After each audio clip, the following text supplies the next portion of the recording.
Hare Krishna, dear devotees. We welcome you all for our weekly Krishna book reading. Let's first offer Mangalacharan prayers.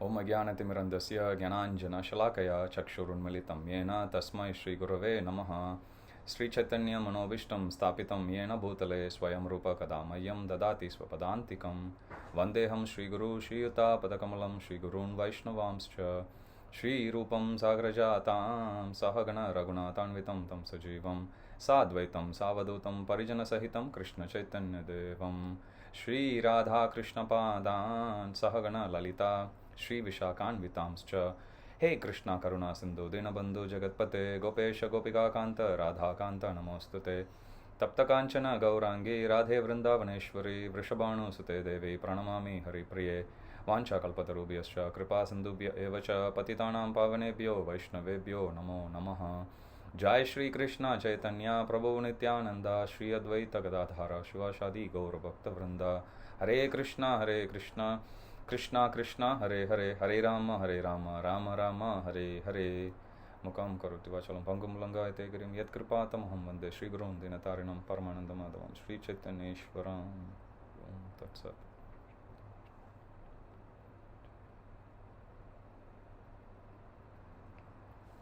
Hare Krishna. Let's sing the song of Lord Chaitanya Mahaprabhu. Krishna, Krishna, Krishna, Krishna, Krishna, Krishna, Krishna, Hey Krishna, Krishna, Krishna, Krishna, Krishna, Krishna, Krishna, Hey Krishna, Krishna, Krishna, Krishna, Krishna, Krishna, Rakshamam, Krishna, Krishna, Krishna, Krishna, Krishna, Krishna, Pahimam, Rama Raghava, Rama Raghava, Rama Raghava, Rakshamam, Krishna Keshava, Krishna Keshava, Krishna Keshava, Pahimam. Shri Shri Radha Gopinath Bhagwan ki jai, Shri Jagannath Baladev Subhadra Maharani ki jai, Shri Shri Gaura Nitai ki jai, Jagat Guru Srila Prabhupada ki jai, Krishna Book ki jai, Jai Nitai Gaura Premanande, Hari Hari Bo. Hare Krishna. Before we continue with our Krishna book reading, just a very important announcement, the same which we made on the Gaura Purnima festival day, just before the Abhishek. This year marks the 50th anniversary year of their lordships, Shri Shri Radha Gopinath, Shri Shri Radha Gopinath Bhagwan ki jai. So we are celebrating a 5-day festival from 22nd of May to 26th of May. You'll find the details of the different schedule of the programs published in this coming week. We have already published the high-level program details in a poster last week. On 22nd of May, which is a Saturday, we'll be offering flower dress to their lordships. In fact, on each one of those 5 days from 22nd to 26th of May, we'll be offering brand new set of dress to their lordships, both in the morning as well as in the evening. So please don't miss the darshan, special darshan. On 22nd of May, we'll be offering flower dress in the morning. We'll also be having a 24-hour kirtan starting in the morning. And we are also organizing a chartered bus trip to the different locations where their lordships have presided over in the past 50 years. So that's on 22nd of May, which is a Saturday. On 23rd of May, we are organizing a Kirtan cruise. You'll find the details of that published this week. And on 24th of May, which is a Monday, we are celebrating Julan Yatra. We are hoping that by then the restrictions for COVID would actually relax quite substantially, so we can allow everyone to come and participate in it. We have been praying to the Lord very sincerely, so please offer your prayers as well, so that by the time we come to celebrate this very special festival from 22nd to 26th of May, the 50th anniversary festival, things turn normal completely. So that's on 24th of May, which is a Monday, we'll be celebrating Julan Yatra. On 25th of May, which is Tuesday, we are celebrating Narasingha Chaturthasi. That's the actual day. That day, as part of the festival, we are gonna organize a very special Narasingha Mahayagya on that day. And on 26th of May, Shri Radha Gopinath Bhagwan ki jai, 26th of May is the actual 50th anniversary festival day. So we'll have talks by senior devotees, we'll have Abhishek, Kirtan, mega feast. In fact, on all the 5 days we'll be serving out big feasts as well. So please block your calendar, mark your calendar, and make yourself available to taste every bit of nectar during those 5-day festival events. There are ample opportunities for all of us to come forward and offer our little bit in different ways. Pranay Rater Diya Vacha. We have also published a sponsorship poster yesterday that has the list of 25 different items. So you heard it right, there are 25 different ways how you can sponsor different items. If you are able and generous, you can come forward and make big donations. There are many items there which are very expensive. You can come forward and donate. But if you can't actually make any big donations, it's still perfectly fine. There are ample opportunities for everyone. Like Narsinga Mahayagya, for example, there are 100 slots available. Each slot is only $108. So you can come forward and you can sponsor the yagya. So you'll also be one of the yajamanas on that day. We'll be reading out the names, offering special prayers to all the sponsors for the Mahayagya. And there are a range of items you can offer. As I said, there are 25 different items which you can sponsor. If any of you are able, you can even sponsor all of them, some of them, one of them, two of them. So you take your pick, and then you please come forward and make this special offering to their lordships. Opportunities like this comes only once in a lifetime. 50th anniversary comes only once in a lifetime for all of us. So please take this wonderful opportunity and take advantage of it. So that is on 22nd of May till 26th of May. Great opportunity for all of us, and great way for all of us to express our heartfelt gratitude to their lordships, Shri Shri Radha Gopinath. They have been here accepting the worship of so many devotees for past 50 years. And as we step into the 51st year, it's a wonderful opportunity for us to set a standard. So in the future generation, when they are celebrating 75th anniversary or 100th anniversary, 125th anniversary, this would be a very good standard for others to actually follow. So please come forward and participate in one of the many different ways, or even in all of the ways. And we need, for a festival of this size, we definitely need help from all of you. So please go through the sponsorship poster, and there's a link that's actually there. You can just click the link and you can make the payment directly. If you have any questions on any of the items, or if you have any other queries regarding the festival, you can contact me. My details are also there in the poster. My number is +61 469 777 131. Let's get started. So this is Krishna book reading, page 38 in this edition of Krishna book. We are reading the concluding section of the prayers by the demigods to baby Krishna in the womb of Mother Devaki. So page 38, first line. For persons who are not very advanced in absolute knowledge of the Supreme, Lord Krishna exhibits his transcendental pastimes. Such persons can simply think of the pastimes of the Lord and get full benefit. Since there is no difference between the transcendental name and the form of the Lord, there is no difference between the transcendental pastimes and the form of the Lord. In Guru Ashtakam, we say Guna Rupa Nam Nam. So Nama, Rupa, Guna, Leela. Srila Prabhupada says there is no difference between name, Nama, Nama, Rupa, form, Guna, qualities, and Leela, pastimes. There is no difference between these four of them.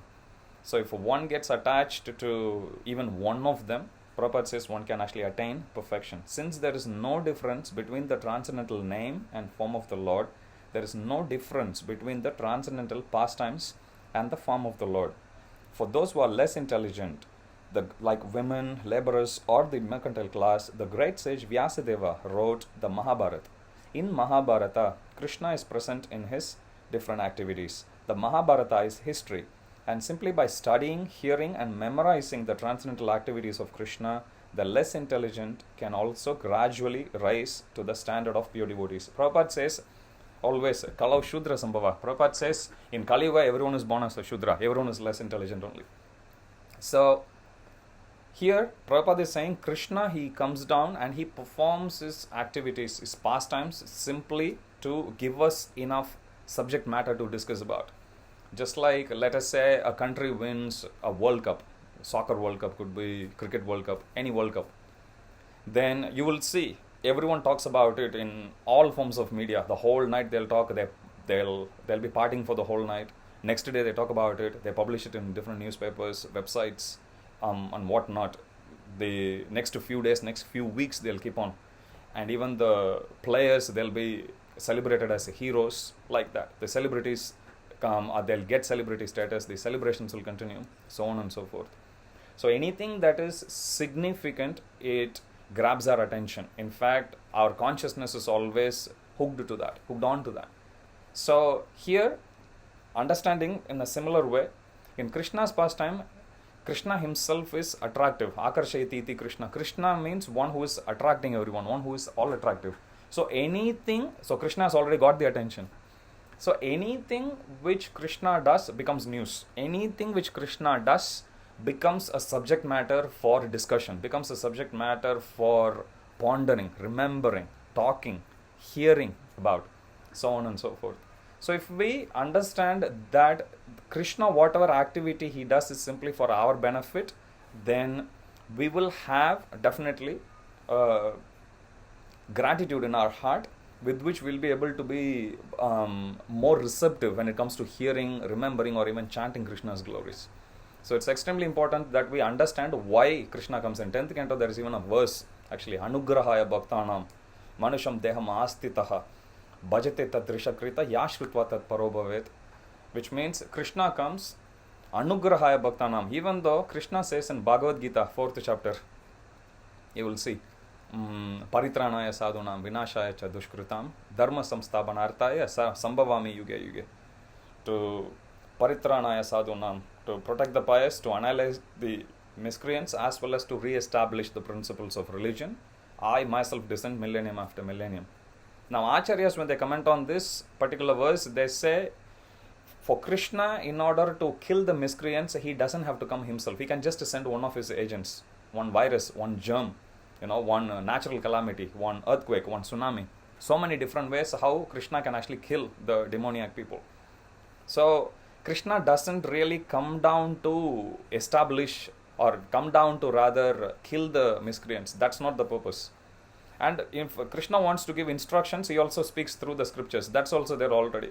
But Krishna, why does he come? He comes specifically, as given in this verse, Anugrahaya Bhaktanam, simply to show favor to the devotees. Devotees, they always yearn to deal with the Supreme Lord directly, to enjoy that reciprocation with the Lord.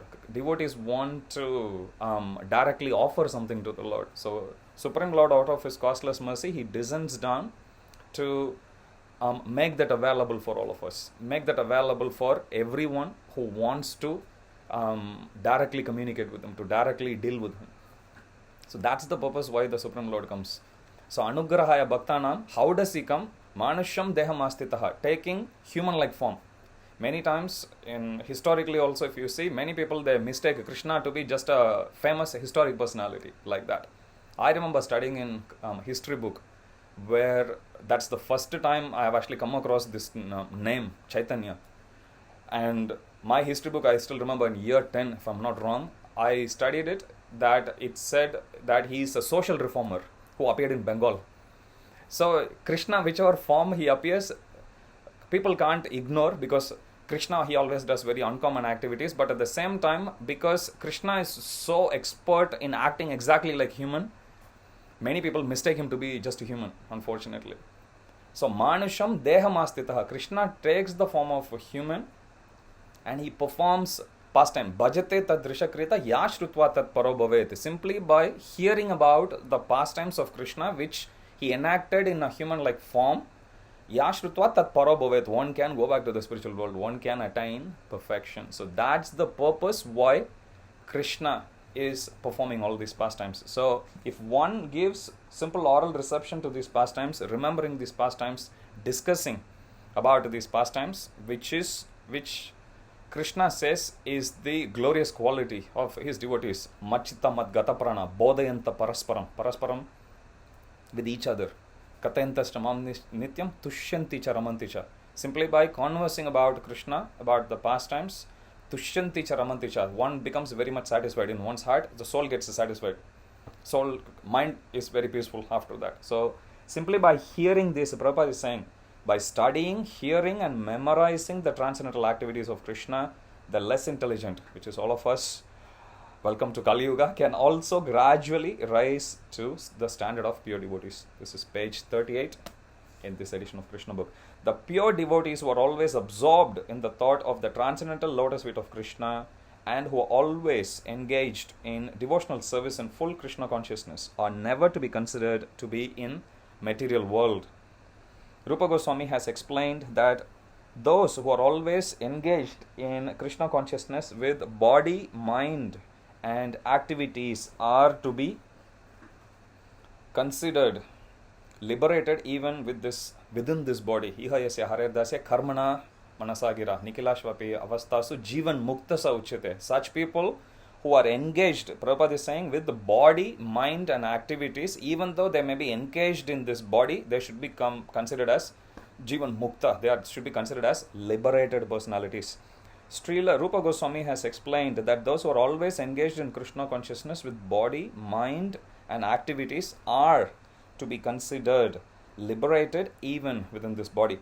This is confirmed in the Bhagavad Gita.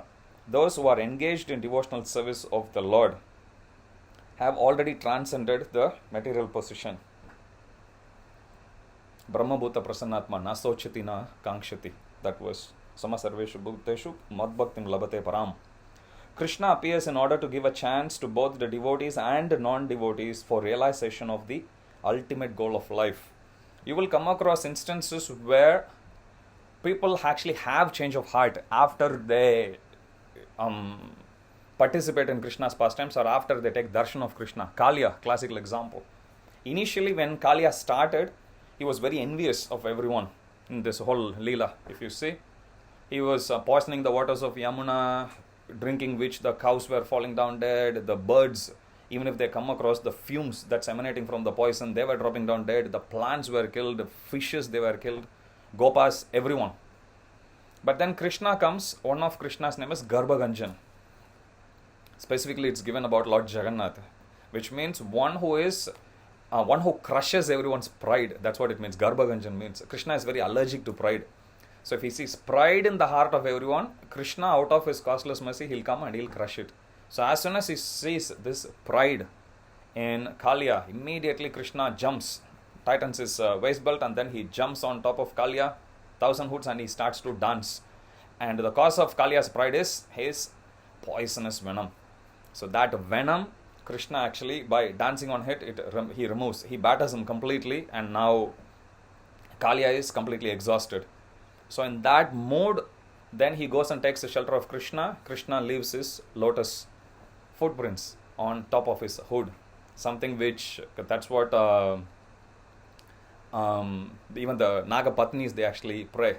This lotus feet is something that is been much sought after by Lakshmi Devi, by Shiva, by Brahmaji, everyone. They didn't get it. What pious did this Kaliya do in order to get that? Like that they sing very beautifully. So as soon as they come in contact, even though they may not be devotees initially, but as soon as they come in contact, they have a change in heart. They get attracted naturally. Everyone. We see Putana. Putana gets attracted. What's the destination of Putana? Ahobakiyam, Stanakalakutam, Jigam Saya, Apaya Yadyapi Sadvi, Lebegatim Datri, Uchitam Tatonyam, Kamba Dayalum, Sharanam Vrajema. Simply by giving milk, even though her intention was to kill Krishna through poison, nevertheless, Krishna gave him the position of Datri, of position of his mother almost in spiritual world. So this is what was awaiting everyone. What to speak of devotees? So everyone benefits by hearing about these pastimes, by getting attracted to Krishna. So that's the point Prabhupada is saying here. Krishna appears in order to give a chance to both devotees as well as non-devotees. Sometimes, you'll have people arguing that Krishna is very unfair. Sometimes people even argue, no, Lord Ram was very unfair, like that. But the point we have to understand here is Krishna is very fair. Samoham sarvat bhuteshu. Krishna says in Bhagavad Gita, Name dveshyo stina priya. Ye bhajanti tu mam bhaktya maite teshu chapyaham. Krishna says, Samoham sarva bhuteshu. Krishna is saying, I envy no one, nor am I partial to anyone. But then this question comes, if Krishna is not partial to anyone, why didn't Krishna go and help the Kauravas? Why did he help just the Pandavas? Reason is, Krishna actually answers in the next two lines. Because Arjuna is worshipping Krishna, Pandavas are worshipping Krishna, whoever is in love with them, Krishna is just reciprocating with them. Kauravas they didn't seek Krishna with love. So Krishna didn't reciprocate with them in that way. Whichever way Krishna, he sees one is actually dealing with him, Krishna reciprocates accordingly. Like for example, Putana, she wanted to kill Krishna, Krishna killed her back. But if you take Pandavas, they are offering their love for Krishna, so Krishna is naturally reciprocating with them, like that. So anyone who comes in contact with Krishna, Krishna is ready to reciprocate with them, depending on how they are actually reciprocating with Krishna. In other words, depending on whatever level of reciprocation they want, Krishna is simply offering them back what they deserve, in that sense. So Krishna is not impartial.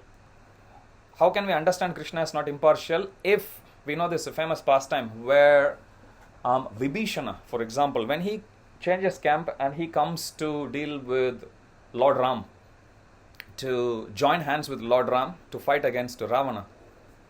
At that time, when Lord Ram actually sees, after consulting with his ministers, everyone, Lord Ram welcomes Vibhishan. Oh, Lankapati, you're welcome. As soon as the devotees heard that, they get shocked because simply Satya Sankalpa, whatever Krishna says, whatever Supreme Lord says, becomes truth. Simply by calling Vibhishan as Lankapati, he had made him king of Lanka. So the devotees actually ask him, my dear Lord, you have simply by calling him Lankapati, you have made him king of Lanka, Vibhishan. What will you do if tomorrow Ravana comes and he becomes your devotee? Then Lord Ram says like, well, if Ravana comes to surrender, I will give him Ayodhya. Then devotees push further. They ask Lord Ram, my Lord, what will you do if your brothers ask for something? Of course they won't, but this is just for argument's sake. They are playing devil's advocate, so to speak. Then Lord Ram says, well, then I'll give them Vaikunta. So then they say, my Lord, then what will you do? Then Lord Ram says, I will serve all of them. This is the mood of Lord. Krishna, as soon as Kaliya surrendered, Krishna accepted him as his devotee. As soon as you will see, be it Vishwamitra, be it Shaubari Muni, as soon as they surrender, Krishna accepts them. So Krishna is not partial at all. Krishna is making bhakti process available to anyone and everyone. But if somebody wants to fight with Krishna, Krishna is simply reciprocating with them by fighting back. But generally sometimes you will see people, when they don't have this holistic understanding, they tend to blame Krishna that way. But that is wrong conclusion, because Krishna is Samoham Sarva Bhuteshu. Krishna is equal to everyone. Krishna is giving the opportunity to practice to each and everyone, including demons. Some of them, they have a change of heart and they become devotees. Some of them, they don't. Vibhishan, he comes from demoniac class only, technically speaking. Prahlad Maharaj, if you look at the lineage, he's giving equal opportunity to everyone. Prahlad Maharaj took advantage of that opportunity. Vibhishan took advantage of that opportunity. Kaliya took advantage of that opportunity. Others don't, they prefer to fight, so Krishna fights with them back. So you can't blame Krishna for that. Krishna is giving equal opportunities to everyone. Krishna appears in order to give a chance to both the devotees and the non-devotees for realization of the ultimate goal of life. The devotees get the direct chance to see him and worship him. Those who are not on that platform get the chance to become acquainted with his activities and thus become elevated to the same position. If Supreme Lord comes, devotees, they know already how to worship him, how to deal with him. But for those who are new, they can actually come to that platform gradually by hearing about Krishna and then getting to serve Krishna directly. Our dear Lord, O Supreme Controller, when you appear on earth, all the demons like Kamsa and Jarasandha will be vanquished and all good fortune will be ushered into the world. When you walk on the globe, your lotus feet will impress on the ground the marks of your souls such as flag, trident and thunderbolt. Thus you will grace both the earth and us on the heavenly planets, who shall see those marks. Oh dear Lord, we know there is this pastime when Krishna is in Vrindavan, he never wears shoes.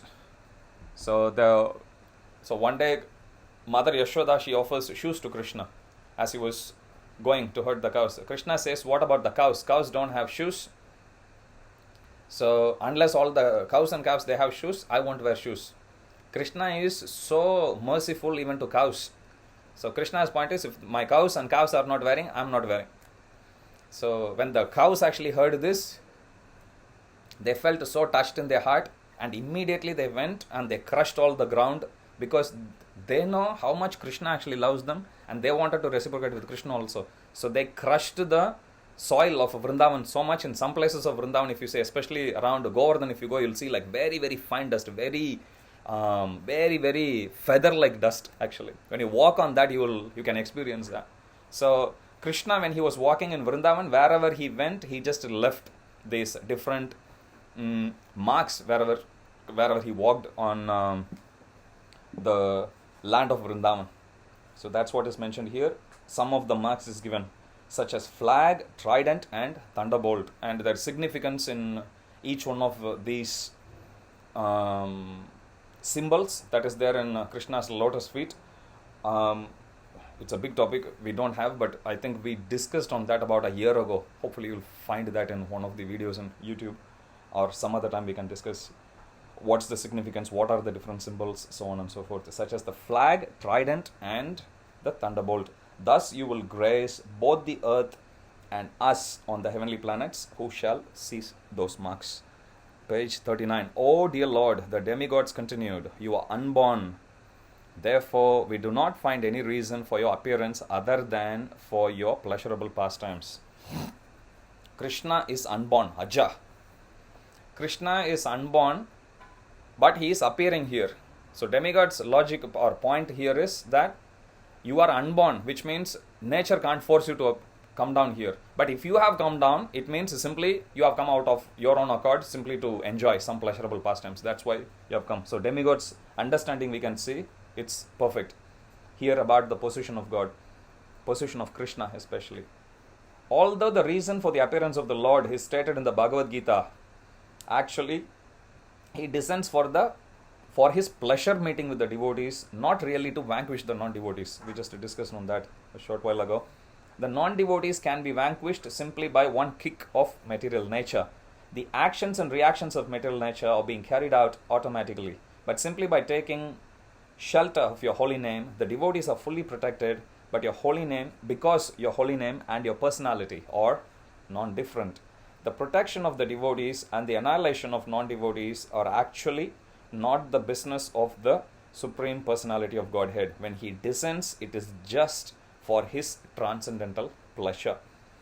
But that transcendental pleasure is by dealing with the devotees. There cannot be any other reason for his appearance. So Prabhupada here, he says, the Supreme Lord comes down, he is unborn. He comes down simply to enjoy transcendental pleasure dealing with his devotees. Our dear Lord, you are appearing as the best of the Yadu dynasty, and we are offering our respectful, humble obeisances unto your lotus feet. Before this appearance, you also appeared as the fish incarnation, Matsya, as the horse incarnation, that's Hayagriva, as the tortoise incarnation, Kurmadev, as the half-man, half-lion incarnation, Lord Narsinghadev, as the boar incarnation, Varahadev, as the swan incarnation, Hamsa, Avatar, as King Ramachandra, as Parashurama, and as many other incarnations. You appeared just to protect the devotees, and we request you in your present appearance as the Supreme Personality of Godhead himself to give us similar protection all over the three worlds and remove all obstacles for the peaceful execution of our lives. Dear Mother Devaki, within your womb is the Supreme Personality of Godhead appearing along with all his plenary extensions. He is the original Personality of Godhead appearing for our welfare. Therefore, you should not be afraid of your brother, the king of Bhoja, which is Kamsa. Your son, Lord Krishna, who is the original Personality of Godhead, will appear for the protection of the pious Yadu dynasty. The Lord is appearing not alone but accompanied by his immediate plenary portion, Baladeva. Prabhupada says Supreme Lord means of the four distinguishing qualities of Krishna, which Lord Shiva doesn't have, Brahma doesn't have, what to speak of other jivas, Narayana doesn't have. Four of them. First quality is Prema Madhurya. It's given. Prema Madhurya means Supreme Lord is surrounded by devotees who are fully imbued with Prema, that selfless Vraja Prema, which is available only in Goloka Vrindavan. That is one of the distinguishing qualities of Supreme Lord Krishna, which none of the other expansions of Krishna, including Ramachandra, Narasimhadev, Varaha, or any Narayan, anyone else, none of them they actually exhibit that. So this one particular aspect where Krishna is surrounded by always by his endearing devotees. Prabhupada says once one of the disciples of Srila Prabhupada, they painted Krishna, and Krishna was feeling sitting sad in a park. So this is how the disciple painted. So when the disciple, who is an artist, presented that to Srila Prabhupada, Prabhupada disapproved that initially, and Prabhupada said, this is why have you painted Krishna sad? Krishna is never sad. Krishna is always surrounded by his devotees. Krishna is never sad, and Krishna doesn't lament for anything. So the disciple replies back saying, no, Krishna is actually sitting there worrying about that he is not with the gopis. Prabhupada says Krishna never laments. So now the disciple feels very bad. So Prabhupada consoles the disciple saying, don't worry, we can use the same artwork for a different pastime where Krishna, he feigns stomachache. So Prabhupada, or headache, according to some versions. So Prabhupada says we can use this artwork for that pastime, like that. So Prema Madhurya, Krishna is always surrounded by the wonderful devotees who offer him, who doesn't care whether he is Lord or not. In fact, they never accepted that he is Lord. That's why it's mentioned Krishna is the Supreme Lord in all the spiritual worlds, different spiritual worlds, and all portion of the material creation also, except in Golok Vrindavan. Because in Golok Vrindavan he is just a cowherd boy. And all the gopas, elderly, younger, gopis, elderly, younger, manjaris, plants, cows, calves, all animate, inanimate matter, they all deal with Krishna as a cowherd boy only. So the Lord is appearing not alone but accompanied by his immediate plenary portion, Baladev. So Supreme Lord, he never comes alone, he is always with his entourage. Devaki was very much afraid of her brother Kamsa because he had already killed so many of her children. So she was very anxious about Krishna. In the Vishnu Purana, it is stated that in order to pacify Devaki, all the demigods, along with their wives, used to visit her to encourage her not to be afraid that her son would be killed by Kamsa. Krishna, who was within her womb, was to appear not only to diminish the burden of the world, but specifically to protect the interests of the Yadu dynasty, and certainly to protect Devaki and Vasudeva. It is understood that Krishna had been transferred from the mind of Vasudeva to the mind of Devaki, and from there to her womb. We were discussing how Supreme Lord appearing, it's not like how a normal mortal would appear through union of male and female. Here Krishna actually appears from the mind of Vasudeva to the mind of Devaki. From there he then moves to the womb of Devaki. Thus all the demigods worshipped Devaki, the mother of Krishna. So the demigods, when they come, they don't worship just Krishna, but they worship God's mother also, which is Mother Devaki, because they know, like Krishna says in Adi Purana, Eme Bhakta Janapartha, Name Bhakta Chate Janaha, Madbhaktanam Chaye Bhaktas, Tame Bhakta Damo Mataha. One who claims himself to be my devotee, oh Arjuna, he is not my devotee, he or she is not my devotee.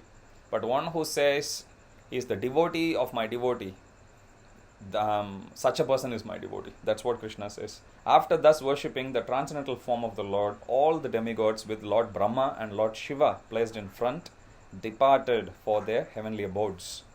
Thus ends the Bhakti Vedanta purport of the second chapter of Krishna, prayers by the demigods for Lord Krishna in the womb. This is page 40. Let's go to chapter 3, page 41 of this edition. The birth of Lord Krishna. Jai. In the Bhagavad Gita, the Lord says that his appearance, birth and activities are all transcendental, and that one who understands them factually becomes immediately eligible to be transferred to the spiritual world. Janma karma cha me divyam evam yoveti tatvatah tyakma deham punarjanma naiti mameti. So Arjuna understands, it's very important. One who understands them factually. Knowing is different, understanding is different. Knowing means, you can say in one sense, just theoretical jnana. Understanding means practical, vijnana. Understanding means understanding Krishna's position, Bhagavan. Understanding our position, okay, Bhakta. Understanding about how we can interact with the Lord by offering seva. So all three are important. This is proper understanding. But just theoretically to know, that anyone can understand just by watching a movie about Krishna. But that's not good enough to go back to spiritual world. The Prabhupada says understanding is different, knowing is different. Understanding means one who acts on that knowledge that Krishna is the Supreme Lord. One who acts on the knowledge that Jivera Swarupahoy Krishna Ranityadas. That is proper understanding.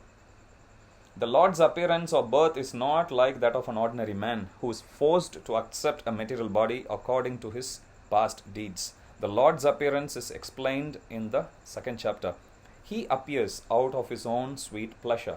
When the time was mature for the appearance of the Lord, the constellations became very auspicious. The astrological influence of the star known as Rohini was predominant. This star is considered to be very auspicious and is under the direct supervision of Brahma. According to the astrological conclusion, besides the proper situation of the stars, there are auspicious and inauspicious moments due to the different situations of the different planetary systems. At the time of Krishna's birth, the planetary systems were automatically adjusted so that everything became auspicious. This is very, very important.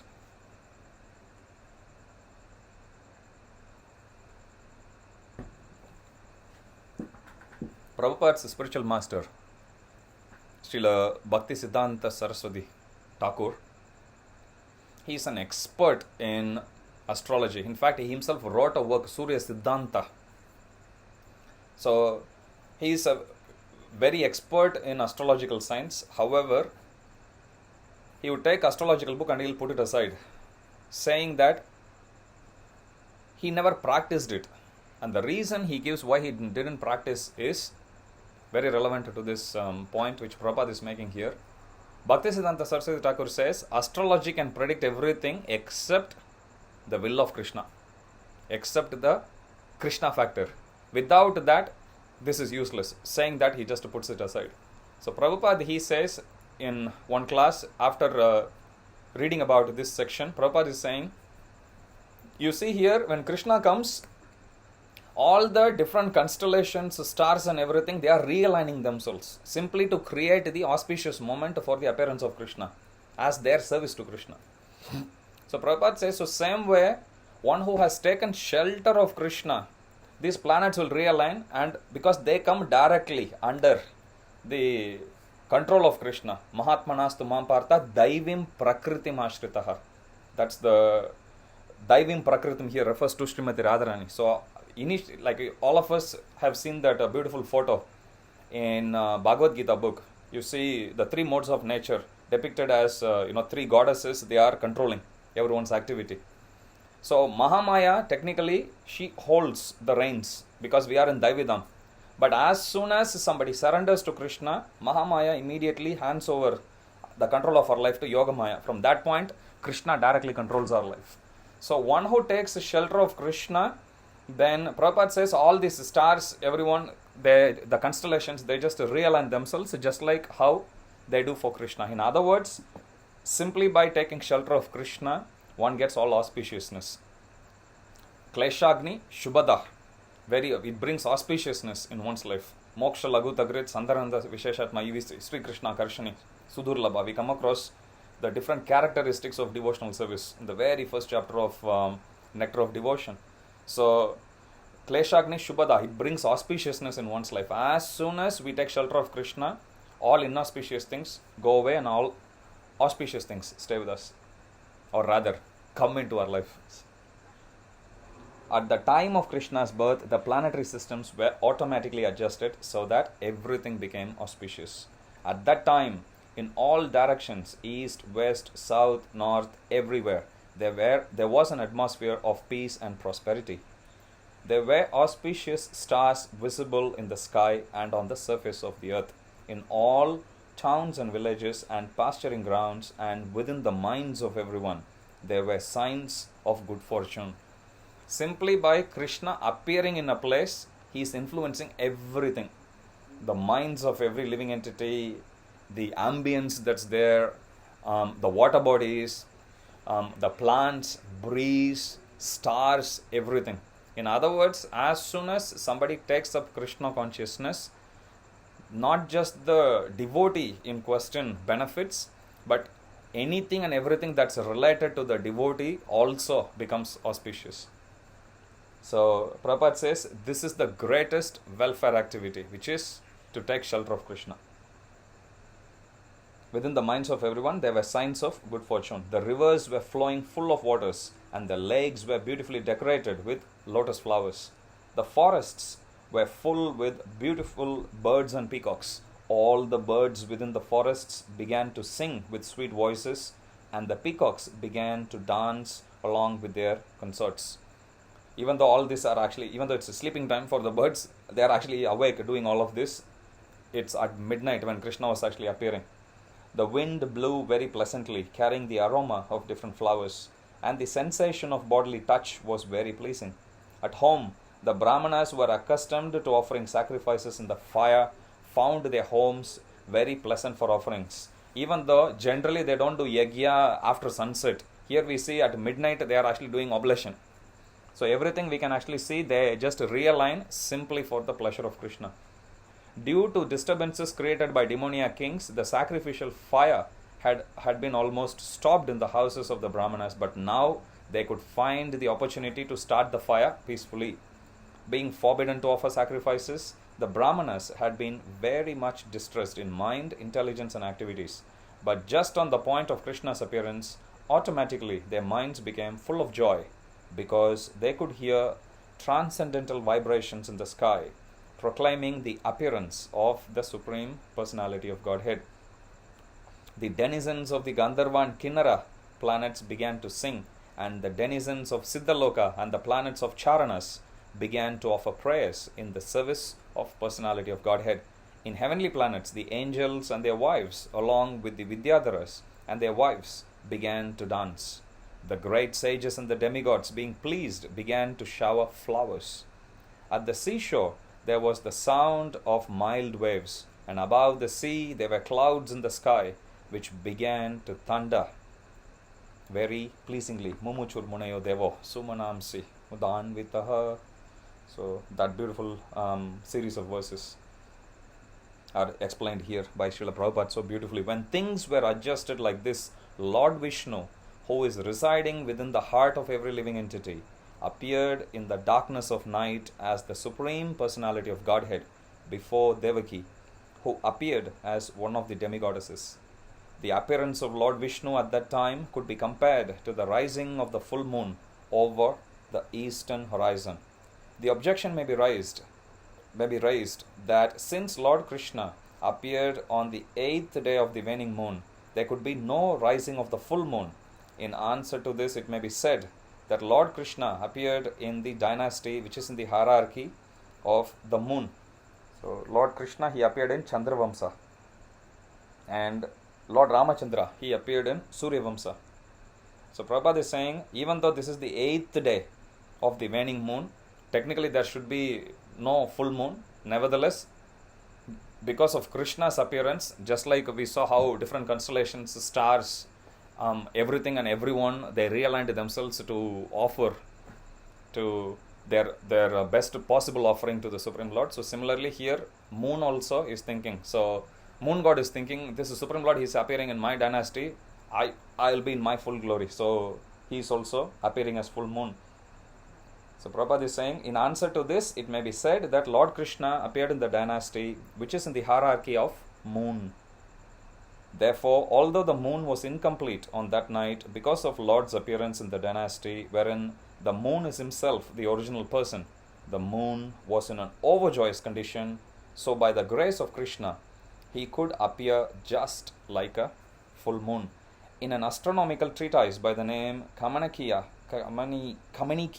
the constellations at the time of the appearance of Lord Krishna are very nicely described. It is confirmed that the child born at that auspicious moment was the Supreme Brahman, or the Absolute Truth. We'll stop there. We'll continue next week. Thank you for your kind attention. Please remember about the 50th anniversary festival, and first of all, block your calendar and please choose one or many or all the items to sponsor for the pleasure of their lordships. Please do share this message with all your group members, relatives and friends, and let's make this 50th anniversary festival a grand success. Thank you so much. Jagat Guru Srila Prabhupada ki jai, Krishna book ki jai, Shri Shri Radha Gopinath Bhagwan ki jai, Shri Jagannath Baladev Subhadra Maharani ki jai, Shri Shri Gauranitai ki jai, devotees in Mayapur TV, YouTube and Facebook ki jai. Jai Nitai Gaura Premanande, Hari Hari Bo.